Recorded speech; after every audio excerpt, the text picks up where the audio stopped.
नमस्कार सबको, good morning. देखिए बच्चों, in the last class I started to teach you the poem the road not taken, composed by Robert Frost, one of the most famous poets of America। ये बच्चों America के जो महानतम कवि हैं उनमें से एक थे और उनका नाम क्या है? Robert Frost. उनके द्वारा लिखी हुई कविता मैंने पढ़ना आपको शुरू किया था और बच्चों आप देख रहे हैं इसके अंदर जो पहला और दूसरा पैराग्राफ यानी first and two stanzas had already been completed, ये पहले से पूरे हो गए हैं। अब बच्चों today I am going to start the next para, and both that morning equally lay in leaves, no step had trodden black. Oh, I kept the first for another day, yet knowing how we leads on to way. तो बच्चों एक तो राशि में आप देखो हर stanza के अंदर बच्चों कितने लाइन हैं? There are 5 lines in every stanza. हर स्टेंजा में जो है 5 लाइन्स है। इसकी राइम स्कीम क्या है इसके बारे में अपन बाद में चर्चा करेंगे। तो बच्चों पहली लाइन है बोथ दैट मॉर्निंग इक्वली ले। इसको समझो बच्चों, लाइन क्या कहना चाहता है? देखो, and both that morning and both that morning equally ले। ठीक है बच्चों, अब देखो इसमें कौन सब्जेक्ट है इस सेंटेंस का, जरा ये पहचानो। एंड बोथ, एंड का मतलब तो जानते हो बच्चों, पहले वाले सेंटेंस से कनेक्ट कर रहा है और वो कह रहा है कि एंड बोथ का मतलब and both of the roads. ये बच्चों this is the subject. And both of them, and देखो ये हो गया and both of the roads. कितनी सड़कें थी उसके सामने? बच्चों आपने देखा कि पोएट के सामने 2 सड़कें थी। अब कभी कह रहा है कि and both of the roads, और वो जो दोनों ही सड़कें थी इक्वली ले। ठीक है बच्चों, ये देखो इक्वली एडवर्ब है, इक्वली। ठीक है, ले बच्चों ये वर्ब की सेकेंड फॉर्म है और आगे आ जाएगा दैट मॉर्निंग, ये बच्चों सबसे पीछे आ जाएगा। अब आपका सेंटेंस बिल्कुल सेट हो गया। कविता में क्या होता है बच्चों? In order to maintain the rhyme scheme of the poem, कविता की बच्चों जो अंत्यानुप्रास शैली है उस अंत्यानुप्रास शैली को मेंटेन करने के लिए, उसको बरकरार रखने के लिए कई बार सब्जेक्ट को पीछे, ऑब्जेक्ट को आगे, एक्टिव पेशिव, इस तरीके से मामला चलता रहता है। तो बच्चों जरा देखेंगे, and both of the roads equally lay. और बच्चों उस दिन क्या था? दैट मॉर्निंग का मतलब होता है उस सुबह, उस सवेरे या उस दिन की सुबह। क्या था बच्चों? दोनों ही सड़कें समान रूप से, दोनों ही सड़कें। इक्वली का मतलब क्या होता है बच्चों? इक्वली का मतलब होता है बच्चों सेम।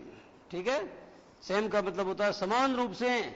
ले का मतलब मेरे सामने पसरी पड़ी थी। पसर जाती है कोई चीज, सड़क सीट के ऊपर बच्चों हम पसर के बैठते हैं। तो यहां पर बच्चों ये बताया गया कि पसरी हुई थी। यहां बच्चों ये जो लाइन है ना, ये लाइन बच्चों क्या है? ये पर्सोनिफिकेशन नाम का जो फिगर ऑफ स्पीच है वो बच्चों आप यहां पर देख सकते हो। पर्सोनिफिकेशन को हिंदी में कहते हैं मानवीकरण। मानवीकरण का मतलब जानते हैं क्या होता है? जब अमानवीय चीजों को मानवीय क्रियाकलाप करते हुए दर्शाया जाए। अमानवीय का मतलब जानते हो? अमानवीय में कौन कौन आ गया है? अमानवीय में बच्चों आप जानते हो निर्जीव आ गए हैं और साथ में जानवर आ गए हैं। और इतना ही नहीं बच्चों, पर्सोनिफिकेशन तब भी होता है जब बच्चों आपकी जो बॉडी का कोई एक पार्ट है। ठीक है बच्चों, पार्ट्स ऑफ द बॉडी। जब आपकी बॉडी जो है उसका कोई पार्ट है और उसको आप किसी ऐसी वर्ब के साथ, ऐसी क्रिया के साथ दर्शाते हो। ठीक है, कुछ आप जो है अपने शरीर का भी कोई अंग है और उस शरीर के अंग के ऊपर भी बच्चों आप क्या कर सकते हो? उसका भी मानवीकरण कर सकते हो। तो मानवीकरण कहां होता है? मानवीकरण बच्चों 3 जगह होता है। आपने बताया, आपको देखा आपने। अमानवीय चीजों में क्या आएगी? नॉन लिविंग्स यानी जो निर्जीव होते हैं उन्हें बच्चों जब मनुष्य की तरह कार्य व्यवहार करते हुए दर्शाया जाता है। ठीक है, वह नॉन लिविंग्स। और उसके अलावा क्या बच्चों? एनिमल्स। और तीसरा क्या बता दिया? और तीसरा बता दिया बच्चों पोष यानी पार्ट्स ऑफ द स्पीच नहीं बच्चों, पार्ट्स ऑफ द बॉडी करना चाहिए था ना। पार्ट्स ऑफ द बॉडी, अगर यानी कोई भी हमारा जो पार्ट्स ऑफ बॉडी है उस पार्ट ऑफ बॉडी को भी बच्चों अगर मनुष्य की तरह काम करते हुए दर्शाया जाता है तो there also you can observe the beauty of the figure of speech personification. उन पंक्तियों में भी बच्चों आप पर्सोनिफिकेशन या जो मानवीकरण अलंकार है उसकी छटा या उसकी शोभा को अनुभव कर सकते हो। और एक तरीका समझाता हूं आपको बच्चों, बात हिंदी हो या इंग्लिश हो, लेकिन मानवीकरण अलंकार को पकड़ने का जो सबसे बेहतर तरीका है बच्चों वो क्या है जरा बताता हूं आपको। ये बच्चों पर्सोनिफिकेशन है। ये बच्चों दो जगह पाया जाएगा, या तो वर्ब में VERB या ये एडजेक्टिव में पाया जाएगा, इसके अलावा ये कहीं नहीं पाया जाएगा। ये दो एडजेक्टिव में, जैसे बच्चों अगर आप किसी निर्जीव को इस तरीके से कहते हो कि उसके साथ कोई ऐसे विशेषण का प्रयोग करते हो, आप किसी विशेषण का प्रयोग आप ऐसे विशेषण का प्रयोग करते हो कि जैसे मैंने आपको कहा कि बीती विभावरी जागरी और अंबर पनघट में डूबो रही तारा घट उषा नागरी। अब जो नागरी यानी चतुर होता है, अब मुझे बताओ कि चतुर तो मनुष्य होते हैं, फिर उषा चतुर कैसे हो सकती है? उषा तो निर्जीव है, उषा तो बच्चों उषा है। अब बात यह है कि जब आपने यहां पर नागरी शब्द का प्रयोग किया, चतुर शब्द का प्रयोग किया, चतुर मानी क्लेवर होता है, इंटेलिजेंट होता है, जब आपने उषा को इंटेलिजेंट बताया तो बच्चों आपने क्या किया? वहां पर पर्सोनिफिकेशन किया। ये हिंदी का उदाहरण है, जयशंकर प्रसाद ने लिखा बीती विभावरी जागरी अंबर पनघट में डूबो रही तारा घट उषा नागरी। तो एक तो बच्चों एडजेक्टिव के अंदर देखा आपने, और दूसरा मैंने क्या बताया जो वर्ब होती है क्रिया। अब क्रिया में जैसे बच्चों मैं आपको कहता हूं कि जैसे मैंने आपको nature is weeping, the nature is weeping यानी प्रकृति रो रही है। अब मुझे बताइए कि जो रोने की क्रियाएं वो तो मनुष्य करते हैं, क्या कभी प्रकृति भी रो सकती है? प्रकृति भी रो सकती है, लेकिन आप तो कह रहे हैं कि प्रकृति रो रही है। लता का एक बड़ा मशहूर गाना है कि जब घायल हुआ हिमालय खतरे में बड़ी आजादी। अब मुझे बताओ बच्चों, can the Himalayas ever be enjoyed? मुझे ये बताइए कि क्या हिमालय कभी घायल हो सकता है? The Himalayas can never be injured, the Himalayas can never be injured माने हिमालय कभी इंजॉर नहीं हो सकता, जख्मी नहीं हो सकता है। लेकिन फिर भी आपने कहा कि जब घायल हुआ हिमालय खतरे में पड़ी आजादी है, जब तक थी सांस लड़ी वो फिर अपनी लाश बिछा दी। तो मुद्दे की बात समझ में आ गई ना? पर्सोनिफिकेशन को हिंदी में मानवीकरण अलंकार कहते हैं। पहली बात, जब अमानवीय अर्थात निर्जीवों या एनिमल्स का मतलब जानवरों या पार्ट्स ऑफ बॉडी का मतलब हमारी काया का कोई अंग जो है उसे मनुष्य की तरह कार्य करते हुए दर्शाया जाता है, तो वहां पर कौन सा फिगर ऑफ स्पीच होता है बच्चों? वहां पर पर्सोनिफिकेशन नामक फिगर ऑफ स्पीच होता है। क्लियर हो गई ये बात? और बच्चों आपको ये भी कहा कि अगर इनको ढूंढना है तो आपको यहां पर गौर फरमाना चाहिए, क्योंकि पर्सोनिफिकेशन की जो ब्यूटी है वो बच्चों या तो सेंटेंस की वर्ब के अंदर दिखाई देंगी आपको, या फिर उस सेंटेंस के अंदर किसी ऐसे पर्टिकुलर एडजेक्टिव का प्रयोग किया जाएगा जहां से आपको पता लग जाएगा कि इस सेंटेंस के अंदर किसका प्रयोग किया गया है। क्लियर है? अब बच्चों लाई यहां वर्ब है, तो आप जानते हो पसरना, पसर के कौन बैठता है? अरे पसर के मनुष्य बैठते हैं, जानवर बैठ सकता है ज्यादा से ज्यादा, लेकिन मुझे ये तो बताइए कि रस्ते क्या पसरेंगे? रस्ते तो रस्ते हैं, वो तो पसर के थोड़ी पड़ी हुई है, लेटी हुई थोड़ी है। लेटने वाला का लेटना होता है, तो रस्ते लेटते नहीं है। तो बच्चों यहाँ पर बताया गया है and both the roads equally lay, ये बच्चों वर्ब की सेकंड फॉर्म है, ये भी समझ लो, कई बार समझाया मैंने, ये वर्ब की सेकंड फॉर्म है। अब बच्चे क्या करते हैं, इसको समझते हैं फर्स्ट फॉर्म। अब बच्चों का समझना बिल्कुल वाजिब है, क्योंकि फर्स्ट फॉर्म भी होती है, सेकंड फॉर्म भी होती है। कई बार समझाया, जरा ध्यान दो, LIE लाई और LIED लाइड, और ये बच्चों LIED, ध्यान से समझना। अब बच्चों दोबारा कह रहा हूं, LIE लाई, LAY ले, और इस बार कह रहा हूं LAIN लैन, LAIN। अब और सुनना, अब ले रहा हूं फर्स्ट फॉर्म LAY, LAID और LAID। ये बच्चों ये कंफ्यूजिंग वर्ब्स है, दीज आर कंफ्यूजिंग वर्ब्स, ये बच्चों को बहुत कंफ्यूज करती है। तो ये आपको कभी कंफ्यूज नहीं करे। ध्यान दें बच्चों, लाई का मतलब क्या होता है? लाई माने झूठ बोलना होता है। लाई यानी क्या होता है? झूठ बोलना होता है, जिसकी सेकंड फॉर्म बच्चों लाइड होती है और थर्ड फॉर्म लाइड होती है। पहली बात समझ में आ गई है? अब बच्चों जैसे मैं आपको कहता हूं कि ही लाइड टू हिज फादर, उसने अपने पिताजी क्या कहा? झूठ कहा, तो लाइड का प्रयोग होगा। अब बच्चों दूसरा सेंटेंस जरा देखना, आपके पास में बच्चों जो दूसरी जो वर्ब है वो क्या है? जो बच्चों दूसरी वर्ब है आपके पास में वो है LAY। कौन सी वर्ब है जरा बताना बच्चों? दूसरी वर्ब है आपके पास में LAY। तो ये जो LAY है इसका मीनिंग क्या होता है जरा ये भी देखो। ये जो LAY है बच्चों, ये फर्स्ट फॉर्म है, तो इसका मतलब लेटना हो जाता है। लेटना या स्थित होना या निवास करना। जैसे मैंने आपको कहा था कि N ambassador is a man who lies abroad for his country, एक राजदूत वह व्यक्ति होता है जो अपने वतन के लिए विदेश में क्या करता है बच्चों, निवास करता है। तो इसका मतलब निवास करना। लाई का मतलब बच्चों लेटना होता है, और लाई का मतलब पसरना होता है। तो लाई सेकंड फॉर्म ले, और थर्ड फॉर्म क्या हो गई है, ले आई एन हो गई। और ये ले तो बच्चों आपको अच्छी तरह मालूम है ना, एक वो क्या था कि एक व्यक्ति के पास में एक मुर्गी थी, वह रोज एक सोने का अंडा देती थी। तो आप इंग्लिश में कैसे लिखते हो, the hen, HAN, the hen, और फिर लगाते हो LAID, laid, the a golden egg every day. देखो बच्चों एवरी डे का प्रयोग हो रहा है, लेकिन फिर भी सेंटेंस पास्ट में जा रहा है, क्योंकि मैंने आपको समझाया अगर किसी सेंटेंस में एवरी डे का प्रयोग हो रहा है लेकिन वह सेंटेंस किसी स्टोरी का पार्ट है, तो उसका प्रयोग प्रेजेंट सिंपल में नहीं करके पास्ट सिंपल में करना चाहिए। तो मैंने आपको कहा कि द हैन, अब बच्चों यहाँ ले का प्रयोग नहीं, लेड का प्रयोग किया, लेड। इसका मतलब लाइट का भी नहीं कर सकते, क्योंकि लाइट है तो वो मुर्गी रोज एक सोने का अंडा झूठ बोली, ये जम नहीं रहा है। मुर्गी रोज एक सोने का अंडा लेटी, ये नहीं जम रहा है, लेकिन ये जरूर जम रहा है, ये मुर्गी रोज सोने का एक अंडा देती थी, अर्थात वो जमी के ऊपर रख देती थी। तो LAY में रख देना होता है या किसी चीज को धर देना होता है। ये कंफ्यूजन आपका क्लियर हो गया है। तो बच्चों and both of the roads equally lay that morning, और बच्चों उस सुबह या उस सवेरे वे दोनों सड़कें क्या थी बच्चों, वे दोनों सड़कें मेरे सामने समान रूप से पसरी पड़ी थी। अब मेरे सामने क्या था, since I was only a single traveller, चूंकि मैं अकेला पथिक था, and two roads were lying equally before me, two roads were equally lying before me। और बच्चों मेरे सामने क्या था, दो सड़कें बराबर समान रूप से पसरी पड़ी थी। अब प्रश्न किसका था, now it was the question of choice. अब बच्चों चॉइस का प्रश्न था। अब ये जीवन में आपके सामने कई बार आप दो रास्तों के ऊपर आइए खड़े हो जाते हो और आपके सामने चॉइस का सवाल होता है। अब मेरे सामने भी ये सवाल था कि इस रास्ते को चुनूं या उस रास्ते को चुनूं, आखिर में किस रास्ते को चुनूं। दिनकर कहता है अपनी कविता में, क्या तुझको या तेरे नदीश गिरिवन को नमन करूं मैं, किसको नमन करूं मैं भारत, किसको नमन करूं मैं। ये समंजस की स्थिति है। अब बच्चों यहाँ भी हमारे सामने समंजस की स्थिति है, एक सड़क इधर जा रही है, एक सड़क उधर जा रही है। अब प्रश्न ये है कि मैं इस रास्ते को चुनूं, whether I should follow the first path और I should follow the second path, मैं पहले वाले पाथ को चुनूं या दूसरे वाले पाथ को चुनूं। तो बच्चों समझ में आ गया, and both that morning equally lay in leaves no step had trodden black. In leaves का मतलब तो जानेंगे पत्तियों में, नो स्टेप्स का मतलब होता है बच्चों कोई कदम, नो स्टेप भी सही है, नो स्टेप्स भी सही है, no step had trodden black का मतलब ये है बच्चों कि जो दोनों रास्ते थे ना, उन दोनों रास्तों के ऊपर क्या था बच्चों, थोड़ी बहुत पत्तियां तो होती है।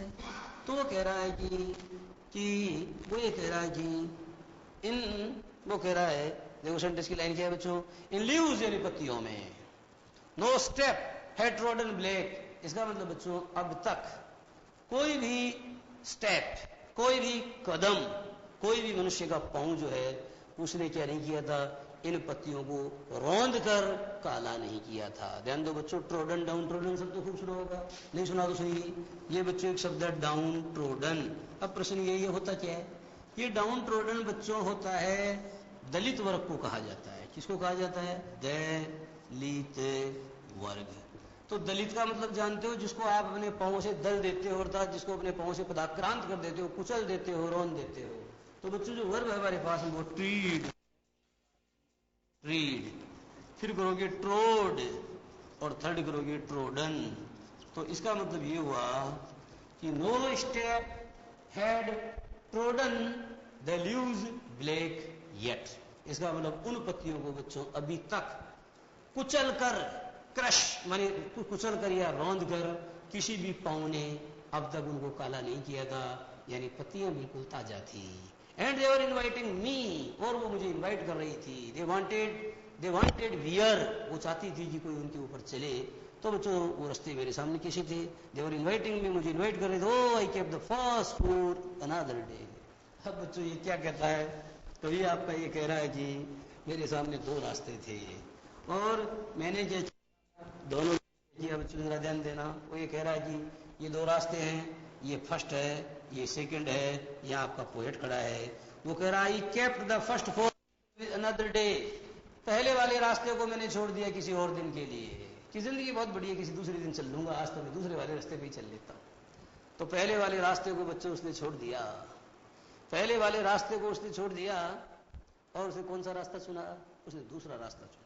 अब बच्चों लोग कहते हैं कि इस रास्ते के ऊपर तो लोग बहुत कम चले थे, और इसके ऊपर बहुत ज्यादा चले थे, तो जिस पथ के ऊपर बहुत ज्यादा लोग चले थे उस पथ को उसने नहीं चुना और उसने दूसरा रास्ता चुना, यानी उसने चैलेंजिंग चुना। लोग इसकी व्याख्या कुछ इस प्रकार करते हैं, लेकिन मैं बच्चों आपको ये कहना चाहता हूं कि जो रास्ता ये रास्ता है जिसके ऊपर सारे लोग चलते हैं और अगला चला इस रास्ते के ऊपर, तो बच्चों ज्यादातर लोग जिस रास्ते के ऊपर जा रहे हैं तो जाहिर सी बात है कि जिसके ऊपर ज्यादा लोग जा रहे हैं तो इसका मतलब यह हुआ कि वो रास्ता सही था।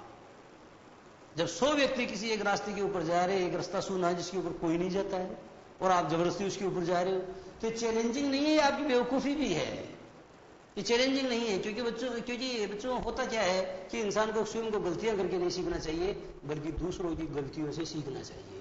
तो कई लोगों ने बच्चों ये निष्कर्ष निकाला ये रास्ता सही नहीं, इस रास्ते के ऊपर चलना चाहिए, और आप क्या दूसरों की मान नहीं रहे हो। तो बच्चों मनुष्य को आखिरकार एक ही जिंदगी जी मिलती है, यही जीने के लिए और यही प्रयोग करने के लिए, और बच्चों अगर इसको प्रयोग करने में बिता दोगे तो फिर जियोगा। इसलिए जरूरी है कि प्रयोग नहीं करें, एक्सपेरिमेंट कम करें, और जो आपसे सीनियर हैं उनके द्वारा जो मशवरा आपको दिया जाता है उस पर भी आपको अमल कर लेना चाहिए। क्योंकि खुद गलती करोगे तो गलतियां तो कभी बीतेंगी नहीं, जिंदगी खत्म हो जाएगी, तुम्हारी जिंदगी प्रयोग में बीत जाएंगी।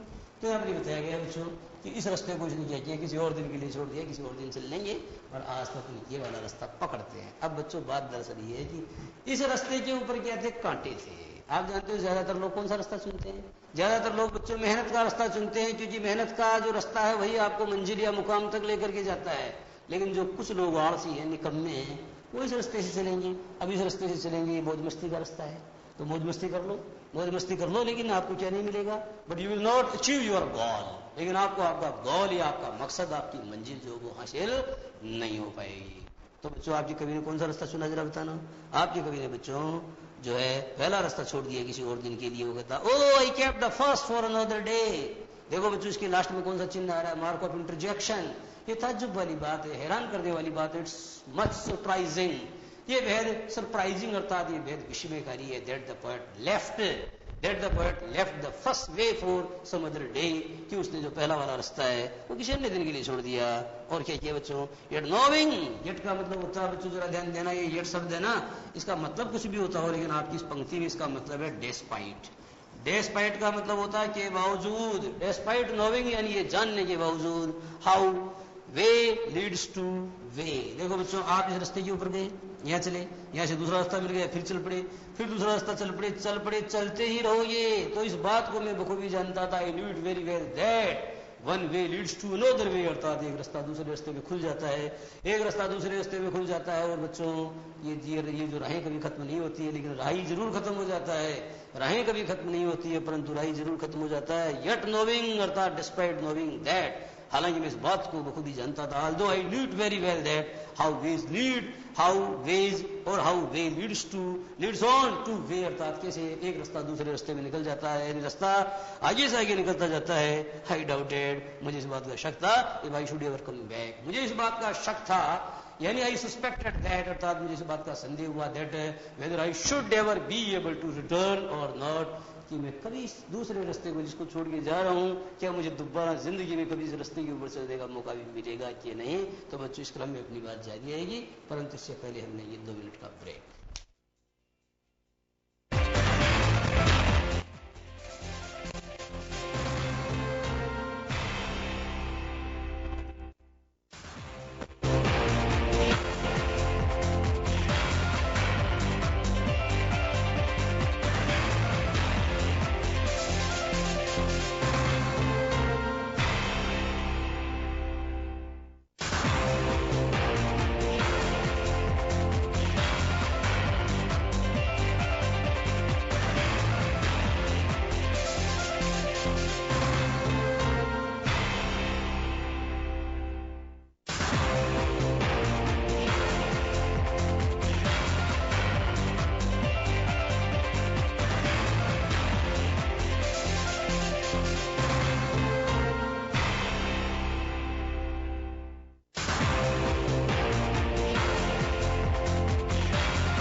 है थोड़ा सा ड्यू टू टेक्निकल मिस्टेक, थोड़ा टेक्निकल मिस्टेक के कारण थोड़ा व्यवधान उत्पन्न हुआ, तो I am extremely sorry for it.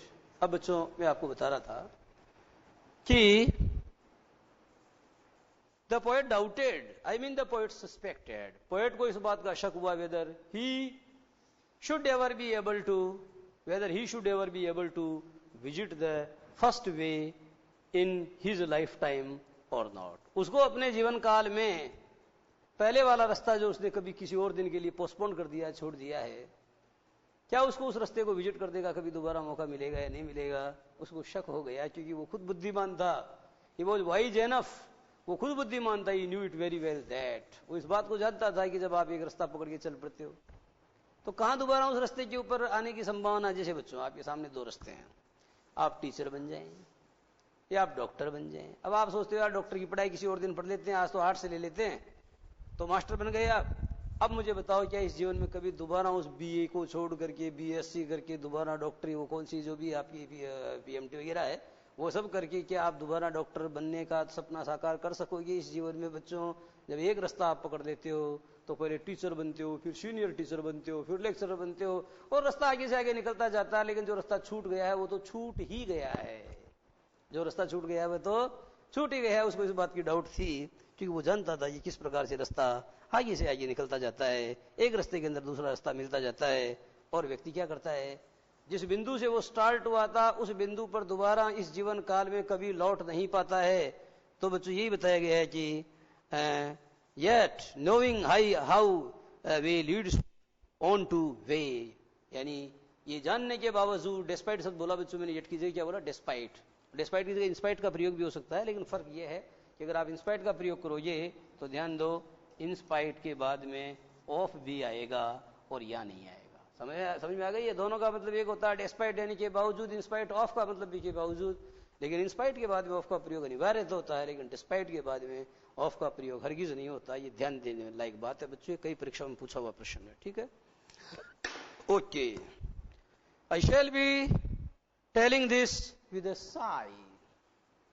कभी कहता है जी मैं इस बात को जानता हूं कि जहां से मैं शुरू हुआ हूं वहां तो मैं दोबारा कभी लौट नहीं पाऊंगा, बट इन फ्यूचर, परंतु भविष्य में, आई शैल बी टेलिंग, मैं लोगों को ये बता रहा हूंगा, आई शैल बी टेलिंग दिस, मैं ये बात लोगों को बता रहा हूंगा। विदेशाई का मतलब ये गहरी सांस लेते हुए, एक गहरी आह भरते हुए। कभी कहता है कि मैं आने वाले समय में एक गहरी आह भरते हुए, ये शब्द बच्चों जरा ध्यान दो, SIGH, साई यानी क्या होता है, आह है, तो मैं एक गहरी सांस, एक डीप, बच्चों DEEP डीप जानते हो ना, गहरी, तो विद डीप साई का मतलब होता है एक बहुत गहरी सांस के साथ या एक बहुत गहरी आह भरते हुए मैं क्या करूंगा, I shall be telling people about this, मैं लोगों को अपनी इस खता के बारे में बता रहा हूंगा, मैं लोगों को इस खता के बारे में बता रहा हूंगा कि काश मुझे पता होता तो मैंने ये रास्ता न चुन करके वो रास्ता चुना होता। देखो बच्चों एक रास्ता तो क्या है, मौज मस्ती का रास्ता है। कभी ये कहता है देखो ये रास्ता वाला है, इस पे बढ़िया घास उगी हुई है, यानी ये मौज मस्ती का रास्ता है, खूब एंजॉय करो, घर वालों के पैसे जो है उनको इधर उधर खूब खर्च करो, बढ़िया कपड़े लत्ते पहनो, और पढ़ाई के लिए जो पैसे दिए जाएं उन पैसों को भी आप एंजॉयमेंट में खर्च कर दो, मेकिंग मेरी। तो ये रास्ता तो बच्चों घास, इस रास्ते पे तो हरी हरी घास उगी हुई है, कोमल कोमल घास, मखमल के जैसी घास, बहुत नाजुक घास, तो आप इस रास्ते के ऊपर चल लो। और ये जो रास्ता है बच्चों ये थोड़ा पथरीला है, ये थोड़ा कंटकित मार्ग है, ये कांटों से भरा हुआ रास्ता है। अब बच्चों बात यह है, दोनों रास्ते आपके सामने हैं, आपको कौन सा रास्ता अख्तियार करना है।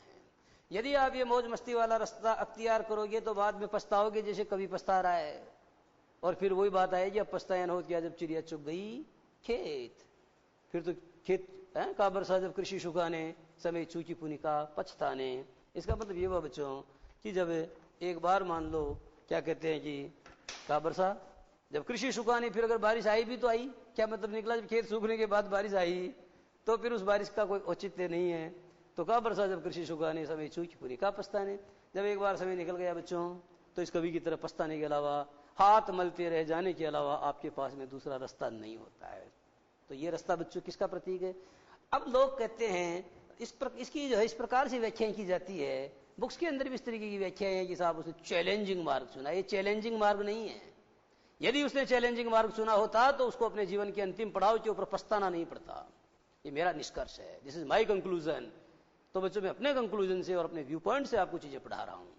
आपकी जो कई भी एक्सप्लेनेशन आप पढ़ें इधर उधर पासबुक्स वगैरह में, तो कुछ भी पढ़े, लेकिन मैं आपको कहता हूं ये रास्ता चैलेंजिंग नहीं है बच्चों। चैलेंजिंग शूलों से भरा हुआ रास्ता होता है, लेकिन फूलों से भरा हुआ रास्ता कभी भी चैलेंजिंग नहीं होता है। आप जानते हो बच्चों, life is not a bed of roses. जिंदगी बच्चों गुलाबों की सेज नहीं है। जिंदगी गुलाबों की सेज नहीं है बच्चों। क्या है ये जीवन? तो क्या है, इसमें तो संघर्ष है। ठीक है, इस जीवन में तो क्या है, कहीं पड़ाव है, कहीं सवेरा है। जीवन न रेन बसेरा है, न यायावरों का डेरा है। ये तो एक सार्थक सफर है जिसमें मंजिलें हैं, पड़ाव है, सवेरा है। इतनी सारी बाधाएं बच्चों इस रास्ते पे आनी थी, और आपका कवि जो है उसने सोचा कि यार इस मुश्किल रास्ते के ऊपर चल लेंगे किसी दिन, ऐसी कोई बात नहीं है, ताकत की कोई कमी नहीं, हिमाकत की कोई कमी नहीं है, किसी और दिन चल लेंगे। लेकिन आज तो अपन क्या करते हैं, ये जो मस्ती वाला रास्ता है इसको एंजॉय कर लेते हैं। उस रास्ते को एंजॉय किया उसने, आगे क्या कह रहा है, I shall be telling this with a sigh. कवि कहता है कि मुझे पता है, मुझे इस बात की डाउट हो गई है, that I shall be telling people about this, I shall be telling people about this with a sigh in future। अर्थात भविष्य में मैं इस वाकये के बारे में, अर्थात मैं भविष्य में इस वाकये के बारे में लोगों को बता रहा हूंगा, अपनी जबानी लोगों को बता रहा हूंगा। मैं अपनी जबानी लोगों को एक आह भर के बता रहा हूंगा। some voyages and ages hence, कि क्या बता रहा हूंगा, ये बता रहा हूंगा कि सदियों पहले क्या हुआ था बच्चों, सदियों पहले एक बात हुई थी। वो बात क्या थी आपको पता है? सदियों पहले आप जानते हैं बच्चों, गलतियां खताएं करती है, सॉरी खताएं कौन करता है? खताएं लम्हे करते हैं और भुगतना सदियों को पड़ता है। खताएं तो लम्हे करते हैं और भुगतना सदियों को पड़ता है। अब बच्चों ये बात मैंने क्यों कही? ये बात कहने के पीछे एक वजह है। कवि ये कहना चाहता है कि मैं लोगों को कहूंगा कि edges before edges and edges का मतलब होता है बिफोर मैनी सेंचुरीज, कई शताब्दियों पहले। अब आप ये कहोगे बच्चों कि साहब ये बात जो है शताब्दियों के बाद कैसे कहे गए, शताब्दी तक जिंदा तो रह जाएगा ये?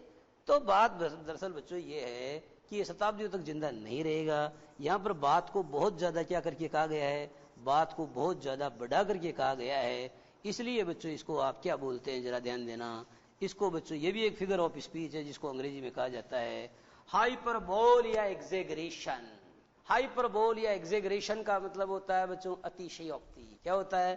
अब हिंदी में देखो बच्चों, आप इसको यूं लिखते हो अतिशयोक्ति। ध्यान दो बच्चों, ये गलत है, ये सही नहीं है। ये जो बच्चों आपने लिखा है ये बिल्कुल गलत है। ये क्या नहीं है? ये सही नहीं है। अतिशयोक्ति बच्चों ये बिल्कुल गलत है। वजह क्या है? ये जो बच्चों ये आधा से है ना, यहाँ पर पूरा शय का प्रयोग आपको करना चाहिए। पहली बात समझ में आ गई? ये हाइपरबोल क्या होता है बच्चों? यही पर बोल बच्चों ये तो क्या है, हिंदी में तो कई चपलातिशोक्ति, अत्यंताशोक्ति है ना, न जाने 4-5 अतिशोक्ति हैं। पर मैं आपको सिर्फ एक अतिशोक्ति समझाता हूं कि बच्चों कि रणबीर चौकड़ी भर भर कर चेतक बन गया निराला था, राणा प्रताप के घोड़े का पड़ गया हवा से पाला था। आइए नदियां पड़ी अपार, कैसे घोड़ा कैसे उतरे पार, राणा ने सोचा इस पार, तब तक चेतक था उस पार। तो काम बहुत फास्ट हो रहा है, आपकी सोच से भी ज्यादा फास्ट काम हो रहा है। तो वही तो बच्चों एग्जेगरेशन होता है। अगर इंग्लिश के एग्जाम्पल की बात करें तो मैं इंग्लिश में दे देता हूं। तो मेरे पास तो सब प्रकार के एग्जाम्पल्स हैं बच्चों, आप जैसा चाहोगे वैसा ही मैं आपको दे दूंगा। ध्यान देना बच्चों, बेलिंडा ये बच्चों एक लड़की का नाम है। और जहां तक मुझे याद है शेक्सपियर की किताब है टेम्पेस्ट, उसकी नायिका का नाम है। शेक्सपियर जो है उनकी द टेम्पेस्ट, यानी तूफान, समुद्र में तूफान आता है और वो जहाज जो चरमरा जाता है, राजकुमार एक द्वीप के ऊपर चला जाता है, द्वीप के ऊपर पता नहीं कहां से एक प्रिंसेस मिल जाती है, उसका नाम बेलिंडा होता है। तो बेलिंडा स्माइल्ड, बेलिंडा मुस्कुराई।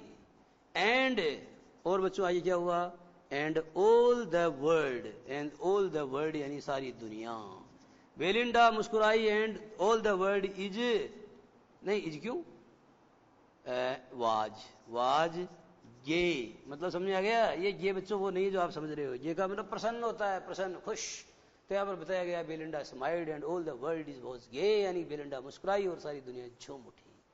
बेलिंडा मुस्कुराई और सारी दुनिया झूम उठी। एक लड़की के मुस्कुराने से सारी दुनिया झूम उठ नहीं सकती है। झूम मतलब कि सारी दुनिया के क्या फर्क पड़ेगा एक लड़की की मुस्कुराहट से? इसको बच्चों हाइपरबोल कहते हैं, इसे हिंदी में अतिशयोक्ति, अंग्रेजी में हाइपरबोल या एग्जेगरेशन कहते हैं। तो बच्चों युगों युगों की बात कर रहा है, युगों युगों से तो अपना क्या लेना देना। वो कह रहा है कि मुझे पता है कि भविष्य में मैं लोगों को ये बता रहा हूंगा कि युगों युगों पहले, क्या था बच्चों, युगों युगों से पहले तो बच्चों युगों युगों से इस तरीके का प्रयोग करते हैं, युग युग से हम गीत मिलन के गाते रहे हैं, गाते रहेंगे, तो युग युग तो वो जिएगा ही नहीं, लेकिन वो तो गाता रहेगा।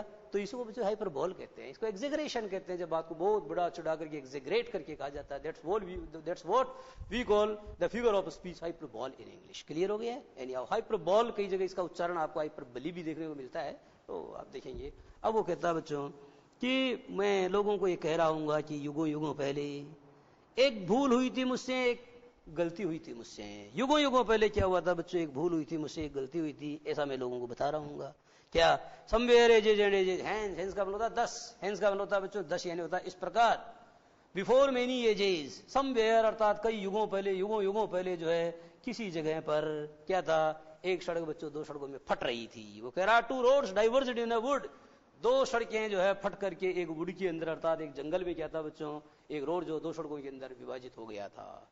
एक सड़क जो है दो सड़कों के रूप में विभाजित हो गया था एक जंगल में। एंड आई, और बच्चों और मैंने, एंड आई और मैंने, आई टुक द वन, और मैंने वह रास्ता चुना that was less travelled by, मैंने वह रास्ता चुना जिसके ऊपर लोग कम चले थे, अर्थात मैंने वह रास्ता चुना जिसके ऊपर हरी भरी घास थी, जिसके ऊपर मखमली घास थी। And that is made all the difference, और बच्चों इस छोटी सी भूल ने ला दिया बड़ा अंतर, और इस छोटी सी भूल ने ला दिया बड़ा अंतर, बड़ा अंतर। तो बच्चों कवि ये कहता है कि उस दिन यदि मैंने ये रास्ता न चुन करके वो रास्ता चुना होता तो कुछ और बात होती, और ये नसीब जगमगाते तो कुछ और बात होती। उसको मलाल है अपनी चॉइस के ऊपर। इस कविता का पैगाम यही है, इस कविता का संदेश यही है। द थीम और the central idea of the poem is this. इस कविता का बच्चों पैगाम और इसका जो थीम है वो क्या है? वो ये है कि बच्चों जिंदगी में आपके सामने क्या आएंगे?